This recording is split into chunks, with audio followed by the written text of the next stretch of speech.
میخوام راجع به یک تجربه‌گر صحبت کنم بدون ذکر اسمش. یکی از مجرمین به نام شهر خودش فرار از دست پلیس هم میخوره زمین، میره ضربه شدید مغزی و از چند جا گزارش میدن. در یک مرحله حضرت ابوعبدالله رو ایشون میرسن خدمتش. بعد بردن در یک جایی، گفتن اینجا بمون.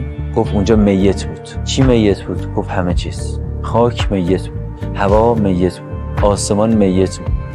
گفتم یعنی چی؟ مگه اینجا خاک زنده است؟ گفت بله، اینجا همه چیز زنده است. من وقتی اینجا به خاک کویر نگاه میکنم، زمین نگاه میکنم، اصلا نسبت به اون معلومه که این زنده است. اونجا یه مرگی بود. شما فرمودید مرگ چیه؟ معنای مرگ اونجا میفهم و اونجا از کارهای من ساخته شده بود، از من ساخته شده بود. مرگ بود همه چیز، چون من در زمانی که در این بدن بودم مرده بودم و این مردگی اینجا رو برای من ساخته بود. و اونجا گفتن که تا قیام قیامت اینجا میمونی. گذشت، اومدن گفتن یه اتفاقی افتاده. حالا اتفاق اون طرف بود که گوسفند نذر کرده بودن، شفاعت و دخیل و نذر و نیاز و اینها، و اینکه باید برگردی. گفت من گفتم نمیخوام، میخوام بمونم. گفتم کجا؟ تا اون جای میت. گفت آره. چرا؟ من این نمونه نداره، این برای من تکرار نشد، یعنی جای دیگه ای ندارم. هر کسی که در عذاب بوده خواسته برگرده. گفتم چرا؟ گفت من از اون جایی که بودم، از اون جایی که منو اخراج کرده بودن، حضرت اونجا بود. من حضرت رو میدیدم و من حاضر بودم اونجا بمونم تا قیام قیامت، بمونم تو اون عذاب، ولی فقط ببینمش. حاضرم فقط ببینم، هیچی نمیخوام. گفت اگه فقط یه چیزی باشه، یک چیزی اگر باشه این بوده، من خیلی امامی بودم. گفتم امامی یعنی چی؟ گفت یعنی من امام خیلی دوست داشتم. گفتم کدوم امام؟ گفت امام حسین. گفتم همین.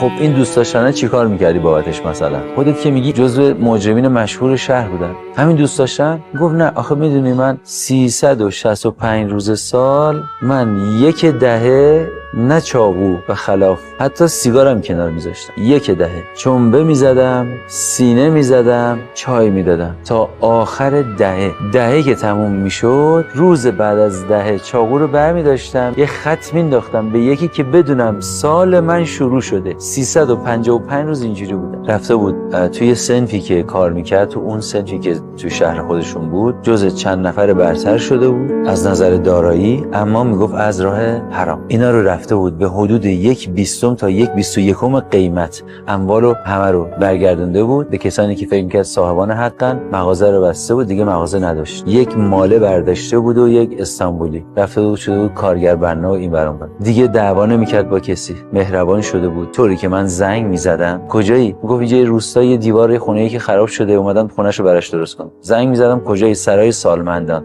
زنگ می‌زدم کجایی؟ یتیم خونه. زنگ می‌زدم کجایی؟ اینجوری شده این آدم. حالا یه برداشت اشتباه اینجا نباید بشود که آقا جزء 3 مجرم برتر شهرم باشی بری تو هیئت حله. نه، نبخشیدن او رو که نبخشیدن. یه فرصت دادن بابت اینکه گفتن اهلیت داری، چون دلت اینوریه زمینه‌شو داری که تربیت بشی، بنابراین یه فرصت داری. از این فرصت چه استفاده کرد؟ نشون داد که وقتی برگشت اموال رو پس داد، عذرخواهی کرد، خادم مردم شد، خدمت کرد. حالا ممکنه اگه برگردی، حالا ممکنه بخشیده بشی. حق و ناس اینطور نیست. حق و ناس کنی، گریه میکنن، امام حسین میگه خوب کردی زدی تو گوش مردم، چون برای من گریه کردی، من از تو خوشم اومد. شفاعت میکنم، زدی تو گوش همه که زده باشی. آدم کشی، غمش نیست، واسه من گریه کردی، اینا نیست. ولی در حد اینکه بالاخره فرصتی بدن، لطفی، توفیقی. چرا؟ چون حساب تو این عالم کاکا برادر، ولی حسابه. شما 10 روز اینجوری، این حسابه. 355 روزت هم حساب. بابت این 10 روز من میتونم فرصت بدم. خیلی خوب، یه فرصت میدیم، برو اون 355 روزاتو درست کن. بنابراین هیئت، محرم، عشق، محبت، حب، اینا قطعا سرمایه است برای شروع یک پرواز. اما اینکه از روی باند بلند شه یه بحثه، سالم بره یه بحثه، سالم فرود بیاد بحث دیگه است. اون 355 روزه است.